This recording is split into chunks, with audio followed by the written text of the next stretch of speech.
All right, so welcome to Shark Week, guys. One of the scariest weeks of the year.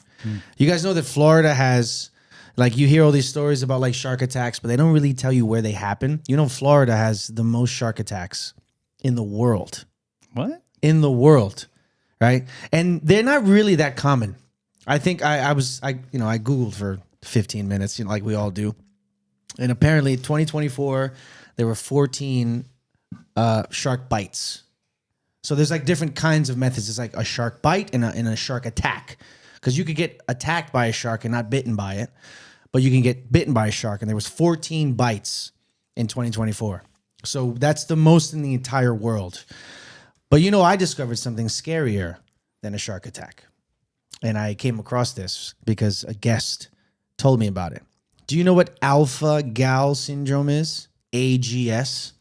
Do you know what this is? I've heard of it vaguely, but I couldn't recall. No idea. So there's a tick, a tiny little bug, right? A tick all across the eastern seaboard called a Lone Star tick. And the Lone Star tick, right? I thought you would get bitten by a tick, you get Lyme disease, right? You got to have an IV for a couple days and you're good. No, son. There's a tick called a Lone Star tick. And if this tick bites you, you can get several diseases, the scariest of which is called alpha-gal syndrome, AGS. So alpha-gal, I had no idea, is a protein in meats, different meats, except for primates and human beings. Their meat has a protein called alpha-gal. It's whatever. It's just one of many proteins in different meats, right? So apparently, if you get bitten by this tick, then your body becomes allergic to alpha-gal, i.e., you become allergic to meat. Wow. You can't eat meat, bro. Whoa. And I don't know if anyone knows anything about me, but steak, okay, Edwin, what is your death row meal? Medium rare, dry aged, bone-in New York strip, cream spinach, a glass of wine, and maybe start me with a wedge salad. And then put the needle in me. I'm done. I'm good to go. I'm good to go. Dude, alpha-gal syndrome is the scariest thing I've never heard a guest actually say something to me, and I actually go Google it, with ferocity. After this woman was like, yeah, I can't eat meat or pork or fish because I'm allergic. I have alpha-gal syndrome. I was like, what do you mean you can't eat meat? I've never heard anybody being allergic to meat. Wow. I Googled that shit so fast and I was terrified. I'd rather get bitten by a fucking shark than not being able to eat meat. Did you still sell him a steak? Did I what? Did you still sell him a steak? I tried, but I guess I wasn't sharky enough. It is what it is. What were the two exemptions? She ate a salad and asparagus. Go fucking kill myself. All right? Go ahead, bro.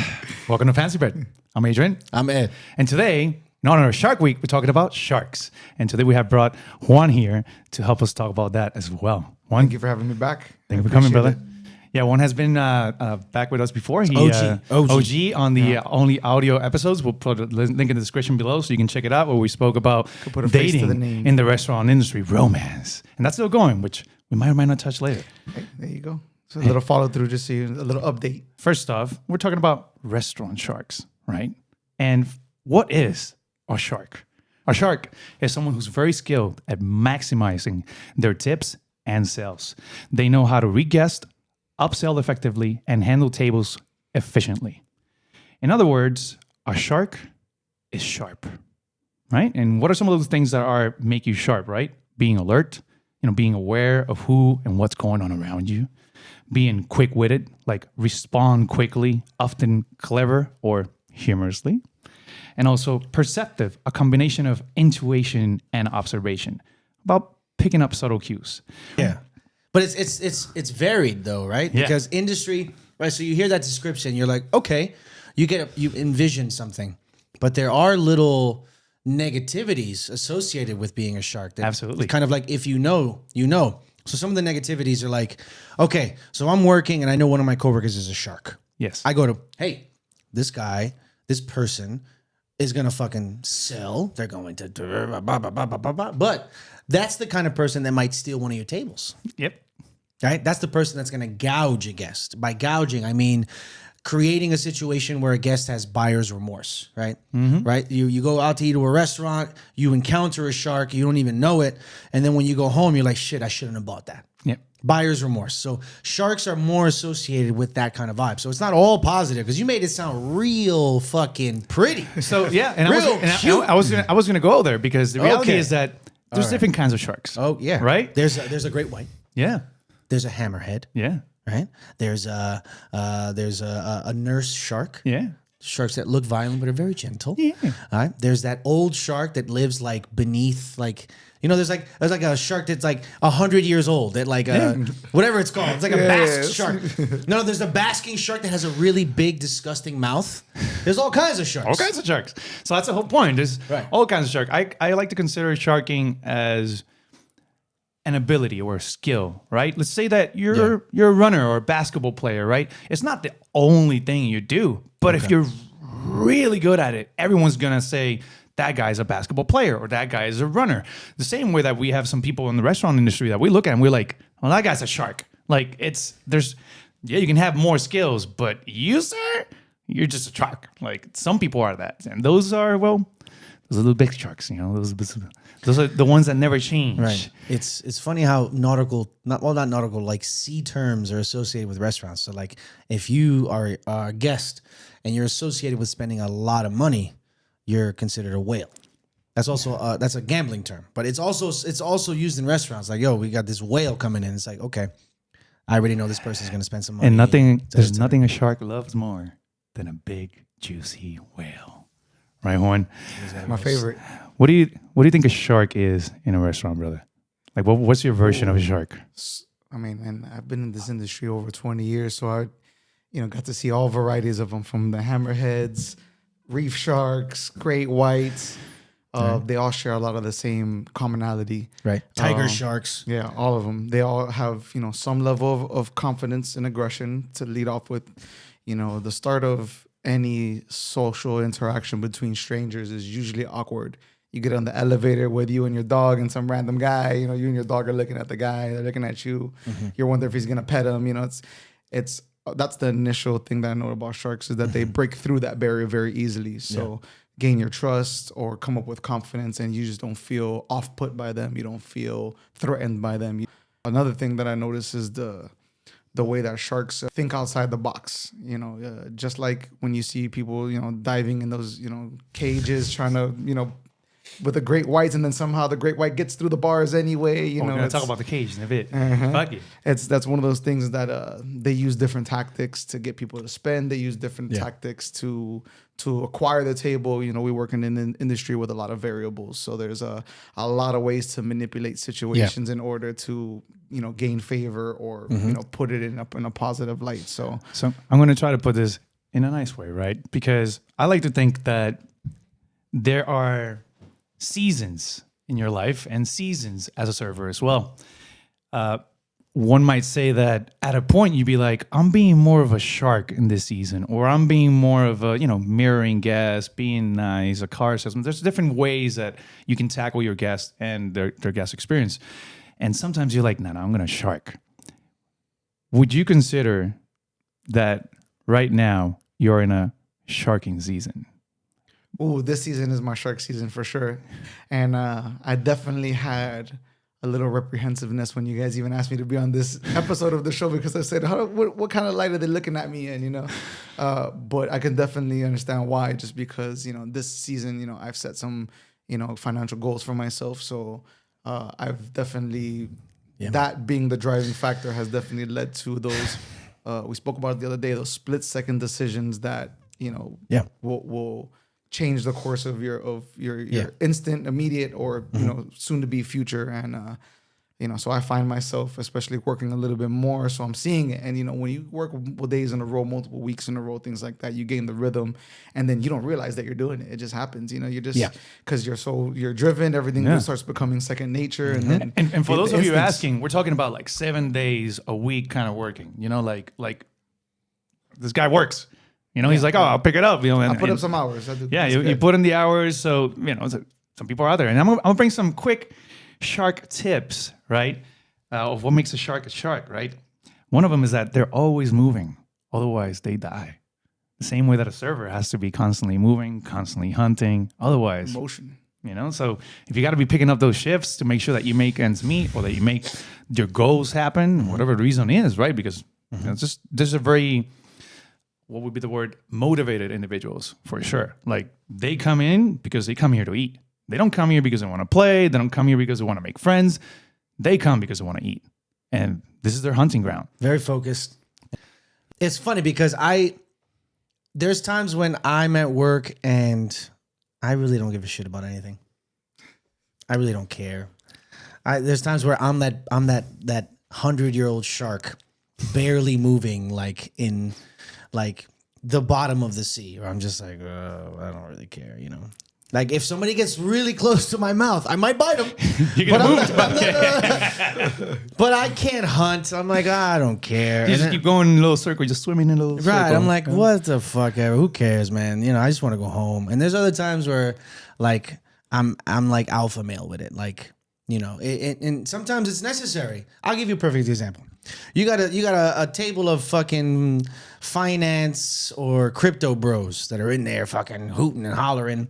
And you go over there and you're all like meek and shit, it's over for you. You're going to get eaten alive, right? Some people, you can't finesse a bull. Like sometimes you got to really be a shark. Sometimes you got to say, this is what's going to happen. You got to, you know, punch people in the face with your assertion and with your confidence and with your salesmanship. Because people forget, like, I think salesperson. Yeah. Mm-hmm. Like, I think that's one of the core values of being a shark. Like I said, like, it's maximize tips and sales. Right. But like by selling, like you really have to know your shit. You have to understand. It's not all power, right? Because it can't just be all power. It has to be finesse as well. Maybe. There has to be some finesse as well. When you go all power, that's when you fumble shit. You have to have power, but you have to have finesse. So sometimes I'm like a great white. And sometimes I'm like, okay, this is what the fuck's going to happen. You know, like don't ever, like sometimes do because you create that rapport. But if someone ever says to me like, yeah, okay, listen, I don't care. Order whatever you want. When I'm in front of a computer, about to put an order in for a table, based on the presumption that the guest didn't see a menu, they don't care, that's when I kind of get confirmed how sharky I'm feeling that day. Because if you ever are presented that situation, you're at the computer and you're like, nah, maybe $3,000 of caviar might be a little too much. You know what I mean? That might be a little too much. Then you're like, okay, listen, man, you're still aggressive, but you're not on that level. But you know you're on maybe $1,000 caviar. Yeah, you know you're on that. Or maybe the two. Right. You know they need a bigger boat, right? That's a Jaws reference. Yeah. When you're at the computer and you're like, I don't give a fuck. Right? What are they gonna do? Who gives a shit? You know one of the sharkiest things? Ringing in bottles of wine before they've even asked for one. And I learned that from one of the best sharks I've ever known. Ever. This guy was taking bottles of champagne into a room, into a PDR, a private dining room of guests, without them even asking for it. Just opening them up. One of the sharkiest things I've ever done was ring in a bottle of Opus One and open it before they even asked for it. That's when I knew. I was like, okay, I'm swimming in this fucking water right now. I'm dominating this shit because you did it with so much confidence. And I did it, but I mean, if one does it with enough confidence, you could tell the guest was just like, whatever, I don't care, just bring it. And if you were a guppy that day, you would have missed out on thousands of dollars of sales. Thousands of dollars of sales. I don't give a fuck. Let's go. Well, right? I gotta talk about my sharky, I guess. You know how the sigil, not the sigil, but the theme of my house. What was that? The saying of my house when we were doing Game of Thrones. What was that? I don't remember, dude. Yeah, the motto. The motto of my house is what's on your we all. So the motto of my house is we all have a roles to play, and okay. Although I might not be a great white shark, I'm just a tiny pretty shark. The one that you're like, I want to touch that shark. It's so pretty. You put your hand in the water. You're like, look at you. And then it bites you. And then it bites you. And you're like, right. Oh shit! I didn't know that tiny shark could bite. Right. But that's kind of me, you know, because I realized that in a table of sharks or in a restaurant full of sharks, one of the things that you can do is be a team player. And in my case, I say, well, I got to take care of my guests so that when they complain, oh, there's sharks there, they're going to take all your money. And it'll be like, those people, they were fantastic. They were Right. smiling all the way. And so that's my role. I'm the pretty sure you can touch this one. Yeah. But when I get those tables that they get a little difficult, or they come in with all their stuff, all their chains, all their fucking clothes, being all big. And we know you ain't big. We know you ain't big. Yeah. But you want to act big? That's okay. You want to play with a Yeah. tiny shark? We'll bite. That's That's when you realize. That's when you go there with a smile and be like, Yeah. That's how you welcome. lose a pinky. that's And a little pinky, you're like, you're gonna lose it because when a shark bites you, you're gonna feel it and it's gonna mark you for life. So speaking of that, I'm sure all of you had a situation where you've been bitten by a shark before. like I'm Like, sitting- did you go like, to a I'm restaurant? dining and I'm Like, you go to a restaurant and somebody just sharked on you. I don't know if you. I'm gonna talk about one that I had. No, hasn't happened to me. And I'm gonna name drop because fuck this place. Ceviche 105. I hate Ceviche 105. I like the food, but I hate it. It's really weird. It's really weird. What a goofy fucking place. Listen, I went to Ceviche 105, and the server very confidently, after I said, "Oh, I'm gonna do that ceviche and that ceviche. I'm gonna do a little that for the main course. That's it." And the guy looks at me and says, "What if I get you a better ceviche?" And here I'm thinking, being all nice at that time, oh, I ordered like a $20 ceviche and a $15 ceviche. I'm sure he's gonna just not bring those two and maybe bring me like a $60, maybe $100 ceviche. And the fucking ceviche comes out. It's a fucking platter. Like this had lobster tail, fucking octopus, different kinds of fish, shrimp. And I'm like, Right. what? I call myself, I'm like, what's this? It's the better ceviche. This is the better ceviche. I mean, like, at that point, you're fucked. You're fucked. I was like, he's like, oh, I didn't put the other one. I'm like, yeah, please don't put the other part of the order in because this is it. Yeah. You know, like, ate the fucking thing, never went back. How much Yep. was the ceviche? It's probably like $350 minus tags and tip of whatever. It was fucking up there. It's like From so he- $35 so in this, and I said to him, ceviche. like, how did you go from a $20 ceviche to a fucking $300 one? Like, what's? Let me tell you, sharks, that's the way they roll. And if you let them, they will bite you. I know some servers, they go up and be like, hey, you guys want steak? Big steak? Okay. Yeah. $1,000 steak. That's the thing, though. You That's guys, the thing. you guys want dessert? Like big dessert? Yep. Big dessert with main table? Yeah. $1,000 dessert. You asked for it. You know what I mean? So you got to be precise. You got to be sharp. You got to know what you're getting into. Right. My case, I said, I'm not going back there. That's the thing. Yeah, go ahead. That's the thing. You need balance. Yeah. Right? That's So- why I'm the baby So shark. it's different now. Look, so this is the way I think about it, right? A shark back in the day was like Jaws, right? Absolutely decimated everything in the water. But then what happens? Nobody goes to the beach. Yeah. It's done. It's over. Okay, you have fun for a little while. You make a ton of money, but then you start alienating people. People feel gouged. They feel buyer's remorse. You get complaints because now if somebody farts in a restaurant and a guest doesn't like it, they're going to write a review about it. Yeah. So eventually it will catch up to you. So it is short-lived. It's like a rock star life, right? Yeah. Jaws. Like you're going to go out in a blaze, but then you're going to die at 27 type shit. The way I like to think about sharks now is me personally, like now I'm like Bruce, like from Finding Nemo. You know what I mean? I'm like rehabilitated, right? Fish are friends. They're not food type shit. You got to find a balance. You have to be able to shark, turn it on, turn it off, or even if it's on, you have to have some kind of callback. Like, okay, I can't go that far. I went as far as I could, and you have to have a good sort of acknowledgement as to the limits. Because if you don't, then that happens. Then you go to somewhere, you get gouged once, and you never go back again. And And then you tell everybody on the podcast how much it sucks. Yeah. However, I will say, I'm Right. going to give you a little Right. something. I met a guy who worked at that restaurant, and I asked him, yo, they did this to me. I'm never going back to this place. they have to push specials there. And the guy said, they ask us to do that. They push specials. We have to do that Yeah.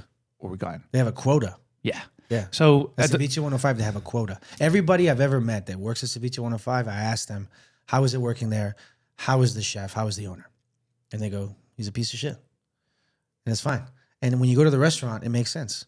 Ceviche 105 to me is a very, very complicated issue. It's not like I don't lose sleep over it. yeah. But I think some of the things are really tasty. I have one or two dishes I Yeah. really, really enjoy. Yeah. But when you go there, it's tacky as fuck, right? The chef has got like pictures of himself, like posted like this. Like if it was Iron Chef. Yeah, like posted, like open something like this and shit. It's the most ridiculous fucking thing, bro. Let's all do a post for the It's episode. like fucking right. I'm like, it's so fucking tacky, man. But thankfully the food is good. You got to give credit where credit's due. You can't deny it. yeah. But it's a very tacky restaurant. Very tacky. The drinks are corny. It's tacky. The way they make servers have special quotas. Like you have to sell a certain amount of specials or, you get sat down type shit. Really corny. Which is the reason Really, really cool. some servers break as well. Because like I mentioned, being a shark to some, it's not necessarily a lifestyle. It's kind of like a skill. Right. And when you only have to use that one skill and everything else just takes a second place, some people break. Yeah. Some people break after a while. Even though people are making money, they were like, hey, man, like, it's my last day. And what happened? They're like, I'm just done. It happens. Even sharks can get tired of swimming all the time. They could use a little bit of rest. Moving to shark tips. A keen sense of smell. They sense guest needs. Or, having that read, seeing a guest and being like, that guy's going to tip. Even you were the other night, you were like, oh, somebody gave you some tables and you were like, no, you want to talk about that? Oh yeah, that was the easy one. Got transferred some tables. The person who was transferring them said, "Hey, I'm doing you the favor of transferring these tables. They look great. They should take care of you, whatever." And table A had all the initial showings of what would be a good table. Flash and cash, diamonds, ready to rock. Right. Second table was more refined, drinking upper mid-range wine, enjoying themselves, having some cocktails, And then the third table, casual guy with multiple women, had the smallest tab out of everybody. Hold on there. 3 tables. You got this the superficial, externally superficial one. Yeah. You have the quiet guy with multiple women, and then you have the mid-range wine guy. Who would you have picked? Me? I give them all the same service, brother. All No, three. but let's say someone was like, I give them all this three. motherfucker, bro. No, but like I said, Let's because say I you can only mentioned, have I one. mentioned You that can before. only have one I of those mentioned that tables. before, how that's usually the case of I tell them at the end of the night which one tipped, and you never know. That's my case. So in my case, I take care of all of them. But if I were You to could only bet, pick but one. if I were to pick on one, I'll probably pick the middle one. The Mid-range wine guy. mid-range wine guy. That's what I pick. I would pick low check quiet guy with the girls. That would be my second. That would be my No, second. it's only one. I know. There's only one. I know. You can only pick one. But we don't pick the rappers. We don't pick the flashy. It goes to, hey man, listen. Sometimes, if you had to tell me, if you gave me that scenario 3 or 4 more times, and in every single one of those scenarios, you said there was one person with jewels and flamboyant clothing, I would almost always never pick that table. So what happened? The tipped? guy with the ladies is the only one who let something go. The quiet guy with the Quiet ladies. guy. I got it wrong. You see? The flash and cash table actually ended up contesting part of their check. Right. Even though they were wearing what would be visibly 10x what the check would be. Right. The wine people were casual, but gave me a good night and went on their way. And the one guy, under the pressure of having multiple women at his table, looking at him as he's signing the check, is the one that ended up. I want to mention I could have told you that one. I want to talk about that a little bit in depth, because the other day you mentioned to me, because something very important about a shark is that you have to be quick with it. Making a quick decision and reacting to something and saying the right thing, the right moment, between 3 to 10 seconds. Yeah. It's a huge difference. You have to be an If someone opportunistic- asks an you opportunistic a question for everything, you have to quickly answer. Otherwise, that's money you're losing. So when that happens, right, and you have that top, and you drop that check, how do you, as a shark, kind of like just make sure to push that right button and make sure that it goes the right way? Oh, definitely read the room. In those moments, like you said, the wrong step, the wrong gesture, the push too hard, could turn the whole situation around. So it's all a subtle, subtle nod. Suggestive intent is usually everything. You know, the way I even present the check is very, you know, open gestured, very friendly, very palm. I've noticed that a lot of people a lot of servers, when they drop the check, they give their salutations and then they step away, you know, and they give the person all the room and all the privacy and all the world to make whatever decision they see fit. Mm-hmm. One thing in the past I used to do, and you know, at one point in time seemed to work the best, was you give the open palm, the book's open, you give a subtle, you know, gesture towards where they need to sign, and you give them a moment, but you stay in proximity. You stay in proximity. You stay in proximity. Right. And under you know, most social pressured situations, people are usually a little bit more keen to be generous, especially if it's in the light of somebody else, or you know, people never like to look bad in front of, you know, their guests or the strangers or anybody. So, you know, and that sounds like and it, Which, a like, lot of it. I'm sorry, go ahead. A lot of it attributes, you know, it's not like you're getting something for nothing, because you have to have followed through with the service, with the skill. Like the people who are getting these checks with that gesture, that motion, were up until that point laughing and having a good time and jolly all the way. It was 10 out of 10, because if you go to anything less than that, then you're stepping on toes. And, well, absolutely. You can't do that. That like, okay, I can see how somebody could see that technique that you just explained and be like, wow, that sounds like, you know, like even like coercion. That sounds like too much pressure. But that's the difference between a lot of money and no money. Right. Well, no, not necessarily. Like I employ a style of serving that I like to call being charismatically aggressive. So what Juan described is only possible, like he said, if it's the very last box that needs to be checked after 10 boxes have been checked. And those 10 boxes can be a lot of different things, but they most definitely will include like fantastic service, charismatic service. All of their needs were met. All of their needs were met proactively, right? So you can't do that 10th box like Juan is talking about if you didn't do all those other things, because then you're an asshole.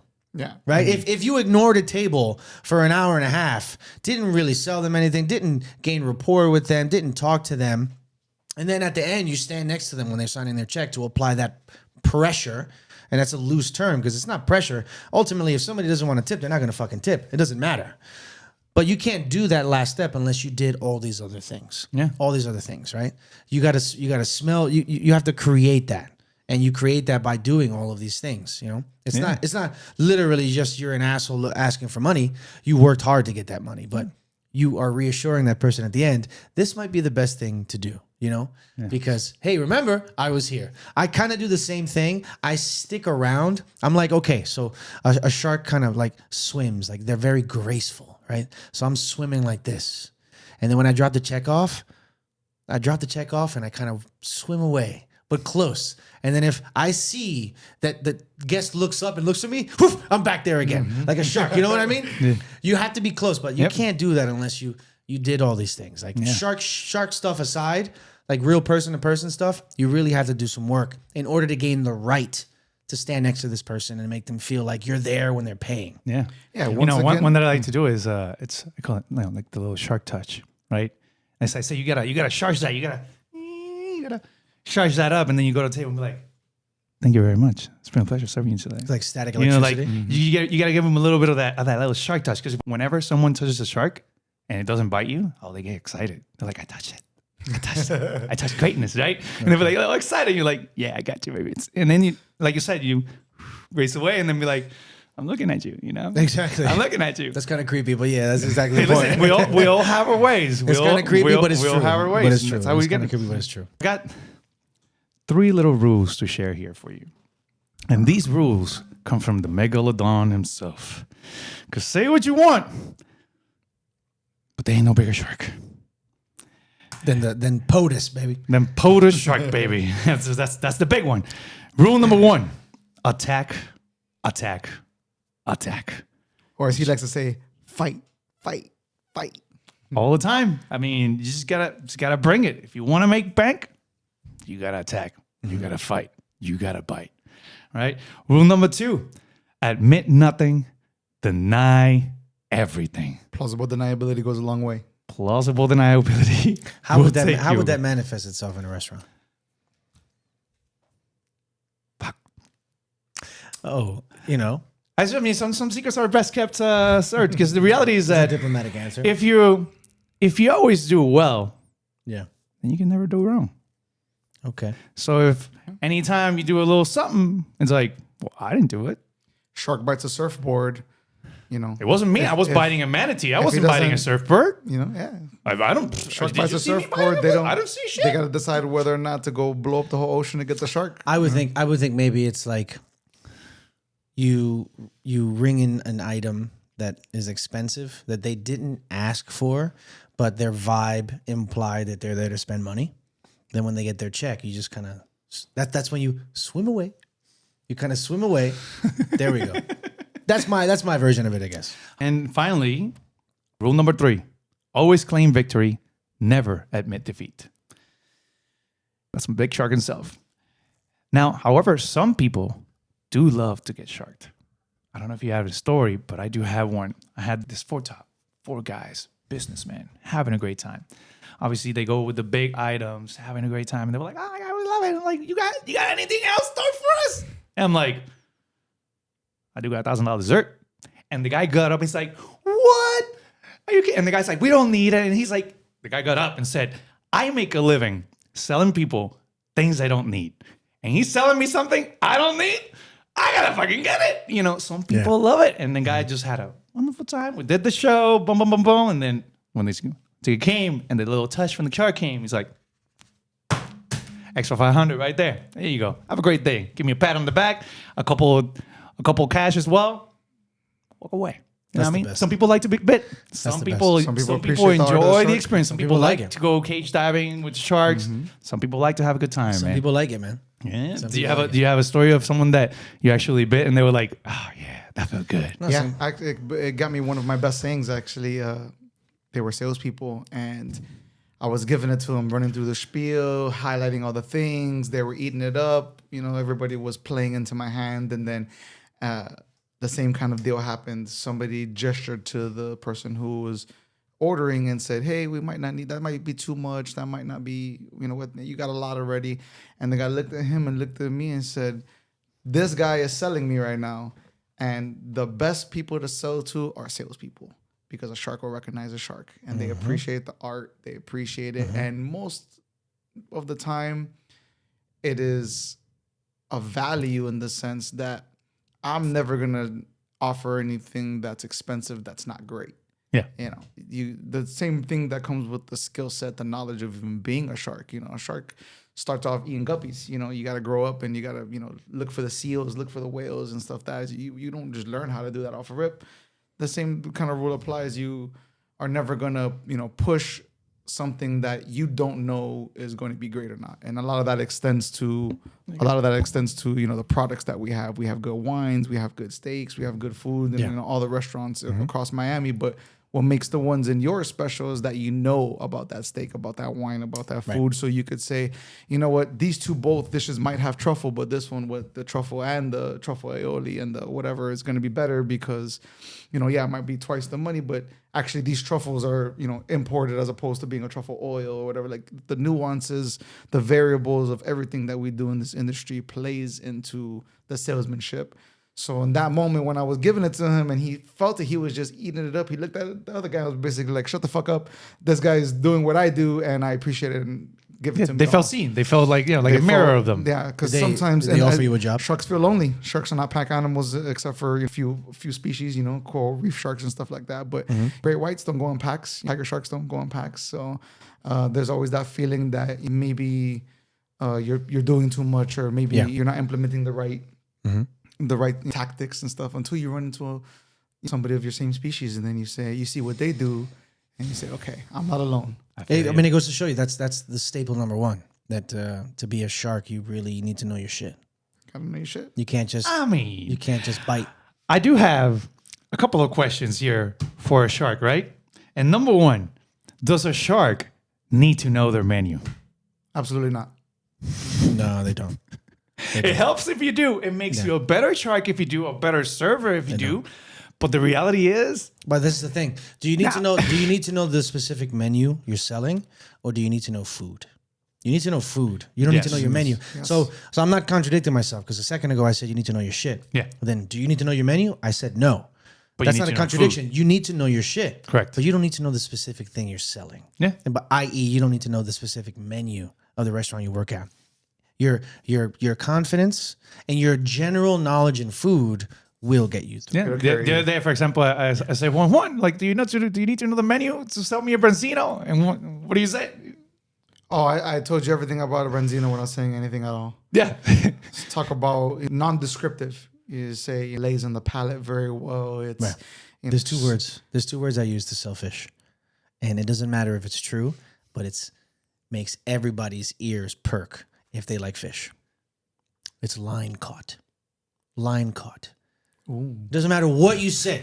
Doesn't matter. You can say tilapia. People don't know what tilapia is. It's garbage fish. farm only. Line caught tilapia right off of the shore. They're like, oh my God, give it to me. I say that about the Dover sole sometimes. Sometimes when I'm feeling a little push, I'm like, line caught, fresh, still has rigor mortis. I like to use textures. Oh my God. Partially flat. I like to use textures in my hands. Obviously, use your hands. You ever seen that? You've seen the movie of Adam Sandler where he cuts hair? You're talking about Zohan. Sohan. I love that. In one of the stores, there was a guy that would sell the phones, and he would always be like, Yeah. Right. Yeah, because he wanted to be like a hand model. So I use my hands. So right, and You do. whenever I have guests, if I want to talk about the fish, it's like, oh, it's gonna be wood grill, head and tail off, debone, a little bit of a crispy skin. It's gonna be perfect for you. And that over there, I just told about how's it cooked and what's it gonna be like, maybe look like in your plate, and what's it gonna have like a texture for you. Oh, did I mention anything else? What it's cooked with, what it comes with, what sauce on the side? No, I just painted a picture for you so that, and then at the end, I gave you that plate. You know what I mean? Like, so it's all about little techniques that we use to engage with our guests. But do you need to know your menu?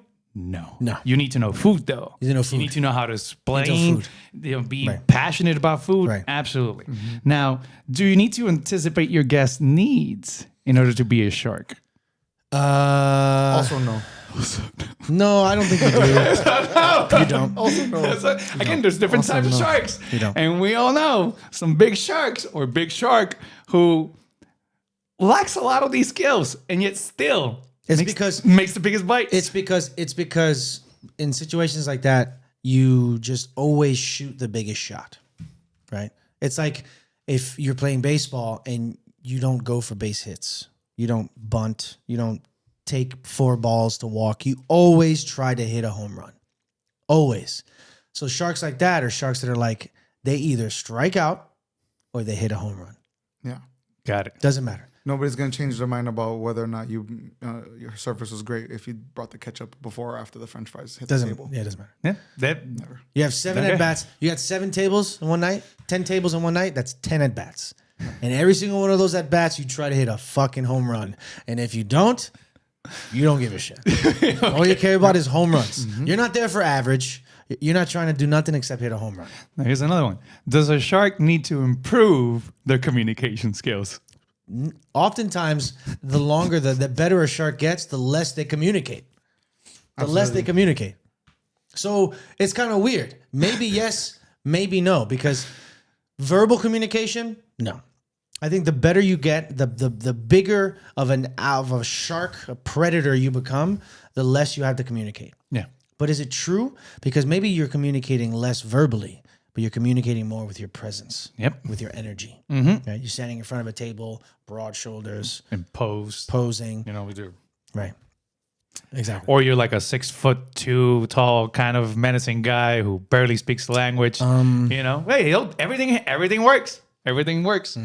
Now, what about a little tip? Of course, it's try to upsell in a natural, non-pushy way, right? Because if you want to bait a shark, right, which trying to find out if your server is a shark or not, just ask them to talk to you about the menu. Like, hey, what are some things that you recommend? This is my first time here, yada, yada, yada. If they immediately go to like, oh, $1,000 this, $100 that, $300 this, and you're like, you know who you're dealing with. It's kind of tacky. Exactly. You know who you're dealing with. That's a great way for you to know this guy's a shark. At that point, I say, just give me a couple minutes. I'll be ready to order. Yeah, it's kind of tacky. Don't let, if that's not what you want, Right.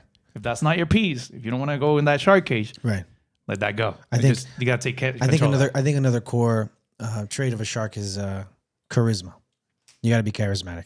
You got to make people comfortable about the decisions, because ultimately you can't make anyone do anything they don't want to do.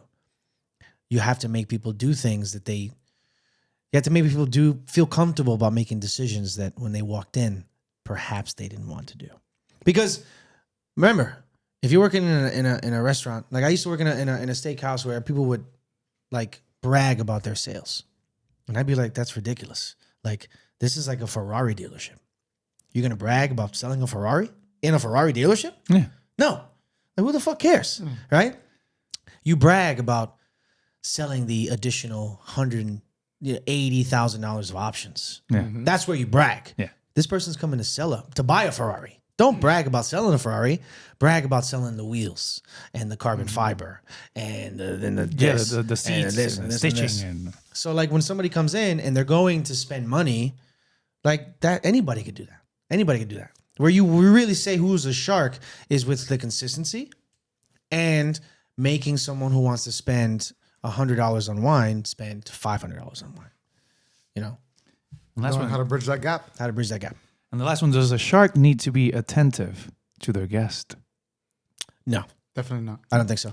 So The I know items- that the I know items this need to episode work has for been a you. little bit like yes and no's and yes and maybes. Like No. I mentioned, there are all kinds of sharks out there, Right. and the reality is that if you want to bet, 10 out of 10, does it really matter for you to know all these things? Which is impossible. Not in a way. necessarily. Which is impossible. However, if you want to, broaden your spectrum and be a more rounded server and be better and use sharking as a skill instead of as who you are, Yeah. then working on all these things that we have spoken of can definitely help. I used to work with this one guy who used to tell me that it's about the entrance and the exit. He would start strong, give you a big smile, tell you about the menu, do the whole bit. You probably wouldn't see him again. He'd take multiple tables, be whatever. If you needed that ketchup for the French fries, good luck. But then at the end, he always had a way to make you forget that he forgot make you not realize he forgot the ketchup or, make you comfortable with the fact that it wasn't his fault, whatever.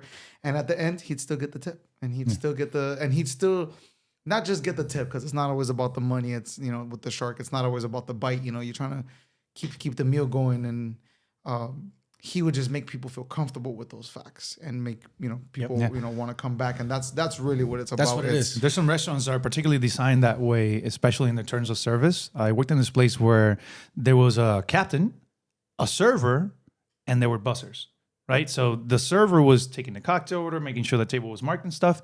The captain would only come to the table to welcome them in, to cut the fish, and to drop the check.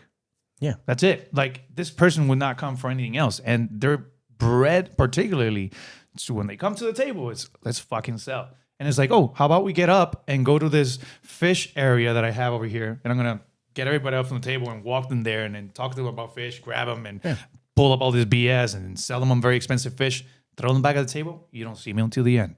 You don't see me until I drop the check. Well, you know what's crazy about that? So- I don't know if you did this on purpose, but I saw like a documentary, like David Attenborough, who's the G of all G's for narrating nature things. So there's this like big reef, okay? And these black-tipped sharks that are a little larger, call that the captain, they swim around the reefs. And these fish are everywhere. But the fish have learned, hey, listen, when it's night, the sharks start hunting. But they don't fit into the crevices in the coral reef. But what happens? The server, a different kind of shark, in this case, they're like white tip sharks, are leaner and more agile, can fit in the crevices, and they scare the fish out. So they work in conjunction, like they have a symbiotic hunting relationship. So that's kind of what that's like. That's kind of what that's like. I don't know if you did that on purpose. about sharks, I, baby. I doubt you did that on purpose. You're not that fucking clever. Maybe I am. Maybe you are. Who knows? Maybe you are. Who knows? Maybe a little burpee shark. You know what I mean? Looking through the crevices. Maybe you did that. Who knows? Maybe you did that on purpose. Maybe you don't. Maybe Now- that's the genius of it. Who knows? Now I let's don't know. close it up with the shark cage, right? We've spoken about what servers do and all that stuff, but let's talk about some things that you as a guest may be able to do. We threw you the caveat of, just asking your server for recommendations, and they'll tell you some stuff you may be able to wire yourself up. But one of them, if you can, is because I'm going to throw you the things you can do, and at the same time tell you what we restaurants do to avoid you being prepared for that. Number one is be informed with menu prices. But that kind of goes out the window in fine dining restaurants because we don't put prices on menus. And if you have to ask, So the other one is be clear on what you want and don't hesitate to ask questions. Yeah, Now- researching that menu is a big one. Definitely. You come in not prepared. You've never looked at the menu once.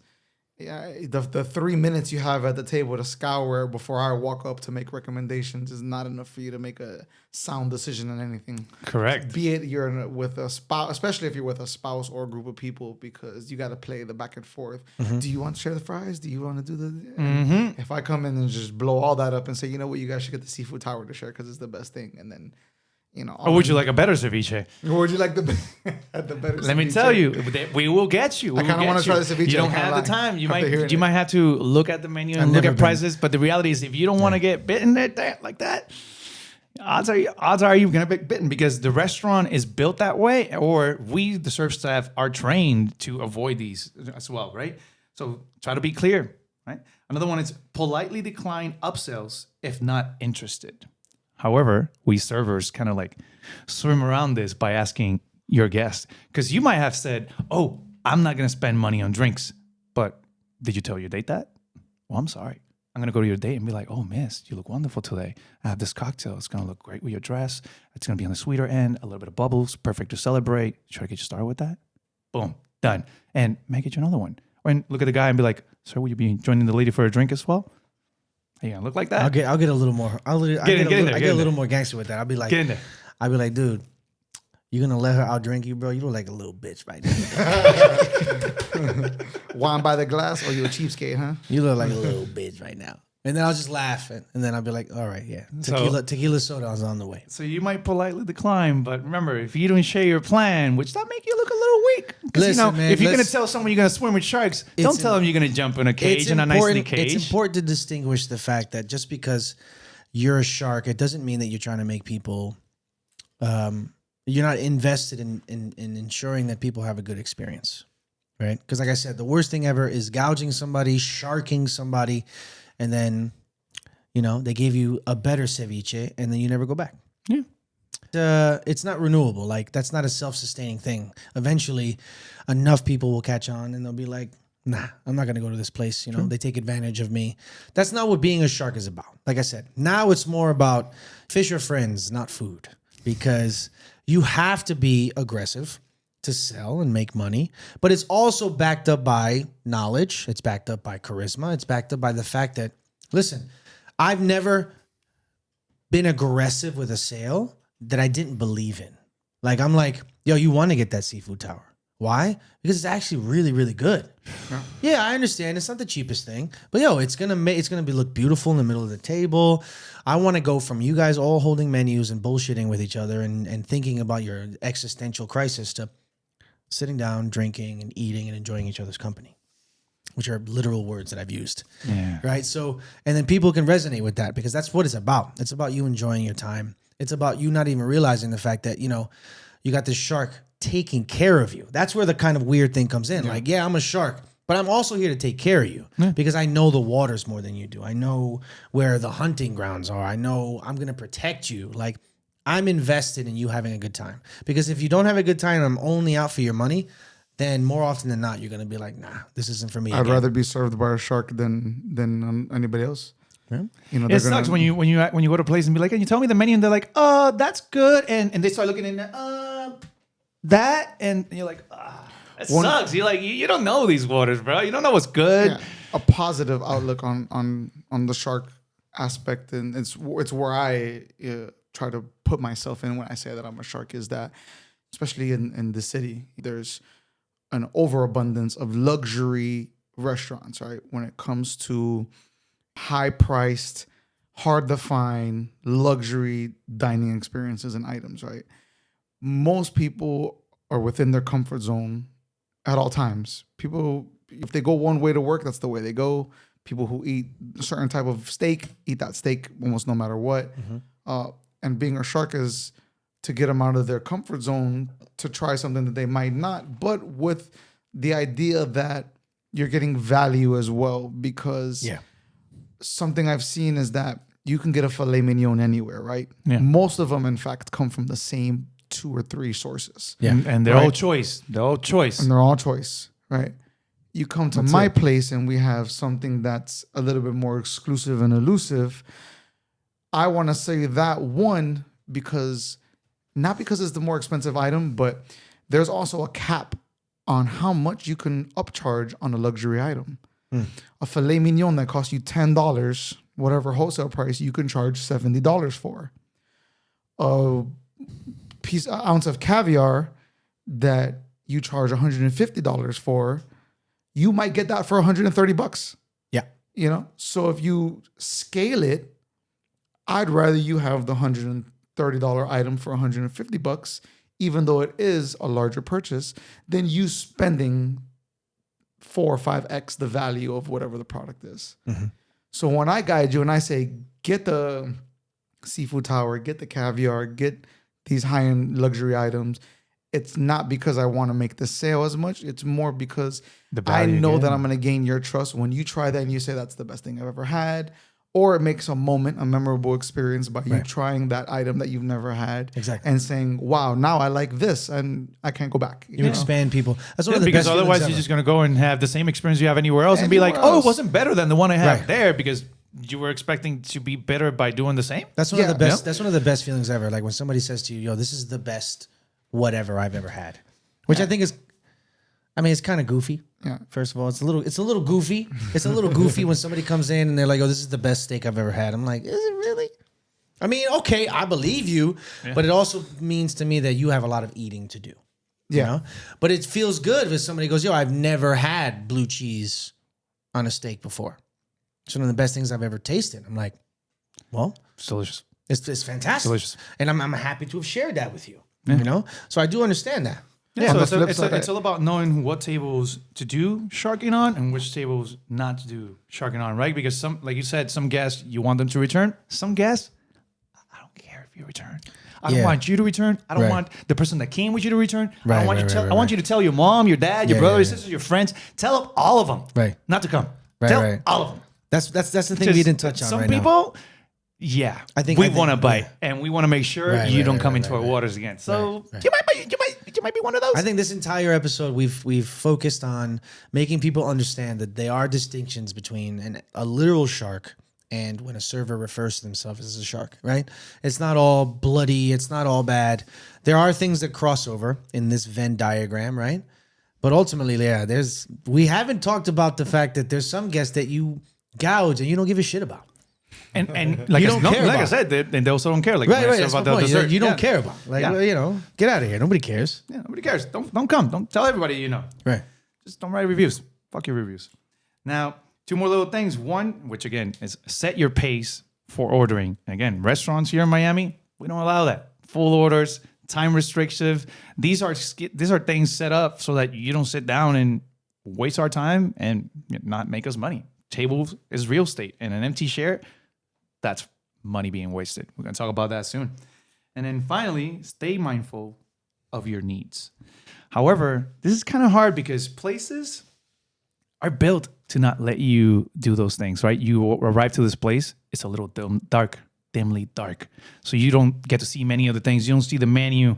The menu might be too overwhelming, and you're like, and then the music is too loud. Your guest is trying to talk to you. These are all intentional because in the end you say, what was that thing that you mentioned? Bring me that. You know, it's really hard for you to prepare your shark cage and just dive in and not to be bitten because even shark cages tend to break. So you guys want to say Anything else? Want to close this out? If not, No, bro. sir. Juan, I just want to say thank you so much for joining us, brother. Always mine, A pleasure to have here a shark Mucho. among our midst. And to all of you out there, in the end, if you want to avoid a shark, you might as well have to avoid the water completely. Thank you for listening. And remember, fish are friends, not food. Take care, everybody. Don't forget to like, share, subscribe.